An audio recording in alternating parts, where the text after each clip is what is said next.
The car came off the scale 2 pounds light, and nobody said anything for 11 seconds. Marcus Webb stood at the inspection bay holding his clipboard like it might tell him he'd read the number wrong. He hadn't. The digital readout was clear, the same way a fever is clear. You don't argue with the number. You just have to decide what to do with it. The number 18 Toyota sat under the fluorescent lights while 2 NASCAR officials moved around it the way doctors move around something they're not sure about yet. They didn't touch it. They looked at it. Kyle Busch was 40 feet away, still in his fire suit, talking to his crew chief Danny Ballard on the pit wall phone. He didn't know yet. That was the part that felt wrong to Marcus. The man whose car it was didn't know yet, and the men who did know were standing very still and not calling anyone. Marcus wrote the number down. Then he wrote it again on a second form because that was the protocol, and protocol was the only thing that felt solid right now. The pen felt heavier than usual. That was the thing about moments like this. Ordinary objects started behaving strangely, as if they too understood the gravity of what was happening and were responding accordingly. A clipboard became a decision, a pen became a record, a number on a scale became the beginning of something nobody in this building was ready for. The lead inspector, a quiet man named Gerald Pruitt who had worked NASCAR post-race inspection for 19 years, walked over and looked at Marcus's clipboard. He didn't speak, he just nodded once, the way you nod when something you suspected turns out to be true. "Get Ballard," Gerald said. Marcus walked toward the pit wall phone slowly because he understood that the speed at which you walk toward something tells people how serious it is, and he wasn't ready to tell anyone how serious this was. Danny Ballard heard the words in the wrong order. That was how it felt later when he tried to reconstruct the conversation. Like someone had shuffled the sentences. Weight discrepancy. Post-race. No.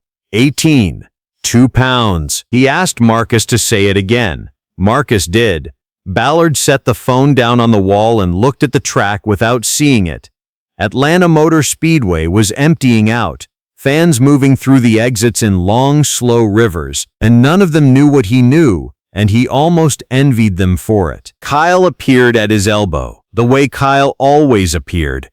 Suddenly, like punctuation. "What happened?" Kyle said, because he could read Ballard's face, and Ballard's face said something had happened. Ballard told him, "You, me, Tommy Reeves, the 2 guys who loaded the car Wednesday." Kyle turned and looked at Ballard directly for the first time. "I need you to be honest with me right now. Did you know about this?" Ballard said nothing for a moment. The silence went long enough that it became its own answer, and Kyle felt something cold move through his chest. Not anger yet. Anger would come later, clean and hot and useful. What he felt right now was older and quieter. The feeling of standing in a room and realizing the floor had been soft the entire time without you knowing it. He looked at the car under the lights. He looked at Ballard's profile. He looked at the empty track beyond the pit wall where 43 cars had run for 300 laps and everything had seemed normal until it didn't. NASCAR's mobile office was a converted trailer parked behind the haulers.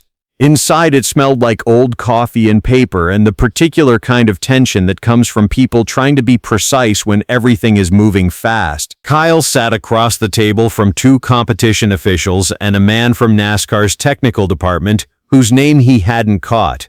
The chairs were folding chairs and the lighting was harsh and nobody had offered him water. "Yes," the official said. "That's the question. That's one of the questions." Kyle looked at the numbers again. He was not a physicist, but he understood machinery the way some people understand music, not through training alone, but through a kind of listening.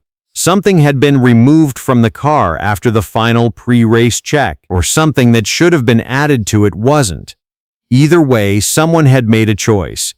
Choices like this didn't happen by accident. They required tools, time, and at least 2 people who were not talking to each other about what they were doing. That was the part that stayed with him. 2 people, minimum, had stood in a garage bay and done something deliberate and then walked out and watched him race the car and said nothing. He had been inside the car. He had felt every vibration of it. He had trusted it completely. the way you trust something that has never yet failed you. Where's Ballard? Kyle asked. Mr. Ballard is being interviewed separately. Kyle put his hands flat on the table. I want to be clear about something. I did not know about this. I don't know who did, but I'm going to find out, and I want it on record that I said that in this room today before anyone tells me what they found. The technical official looked at him for a long moment. It's on record, he said. His phone buzzed. He turned it over. The text was from a number he didn't recognize. Don't let them make this about you. The order came from above your crew chief. Tommy Reeves had been a jackman for 9 years before he moved to the setup side. He was good with numbers and better with angles, and people trusted him because he was the kind of man who didn't talk more than he needed to. He was sitting in his truck in the Atlanta infield when Danny Ballard knocked on the passenger window. Tommy didn't unlock the door right away. He looked at Ballard for a moment first. Then he unlocked it. Ballard got in. The truck smelled like fast food and motor oil. Tommy was looking straight ahead through the windshield at nothing in particular. They're going to pull the car apart, Ballard said. Tommy nodded. They're going to find it. I know. Ballard waited. That was the thing about this situation. Waiting was the only move left. Everything else had already been done. I didn't do it for money, Tommy said, finally. He said it the way you say something that you've been carrying for a while, with a kind of relief that feels worse than the carrying did. I did it because I was told that if the team finished in the top 5 today, they were looking at cutting 3 positions in the off-season payroll. And I've got... He stopped, looked at his hands. I've got a daughter who starts college in September. Ballard didn't say anything. They told me it was small, that it wouldn't matter, that it was just enough to... Tommy stopped again. Who told you?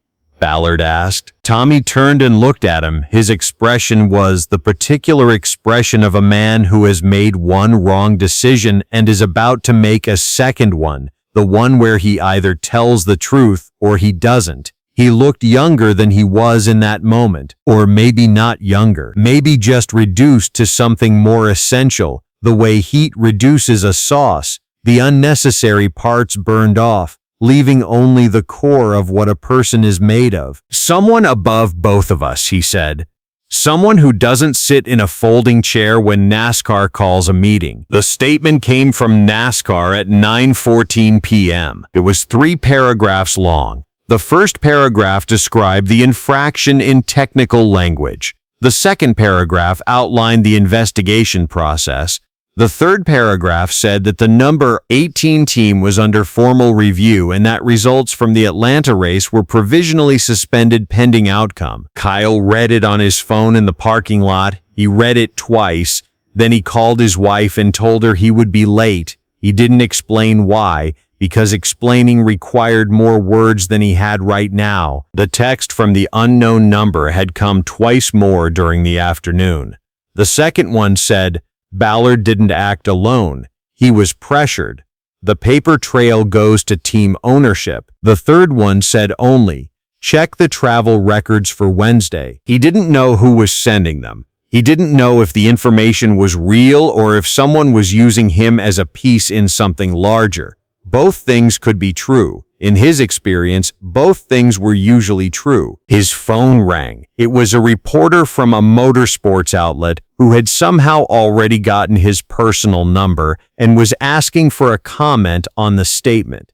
He said no comment and hung up. His phone rang again. Different number, same question. The parking lot was emptying. The lights over the speedway were starting to go dark section by section, and each section that went dark made the remaining light feel smaller and more fragile. He thought about Tommy Reeves sitting in that truck, looking at his hands, talking about a daughter starting college. He thought about how decisions get made, not in dramatic moments, but in small practical ones, when the math of what you can afford and what you owe and what you fear all adds up to something that looks briefly like a solution. Tommy's math had been wrong, but Kyle understood the arithmetic that had led him there, and understanding it made everything harder. He drove to the infield, found the trailer, and knocked on the door. Gerald Pruitt answered.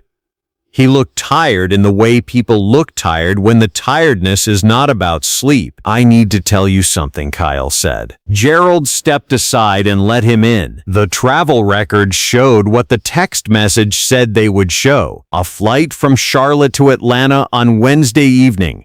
2 passengers. One was Tommy Reeves. The other was listed as a consultant for the ownership group, a man named Paul Shetler, who had no official title and no public profile, but whose name appeared on 3 internal emails that Gerald Pruitt's team had already pulled from the team server before Kyle arrived. Kyle sat across from Gerald and looked at the records.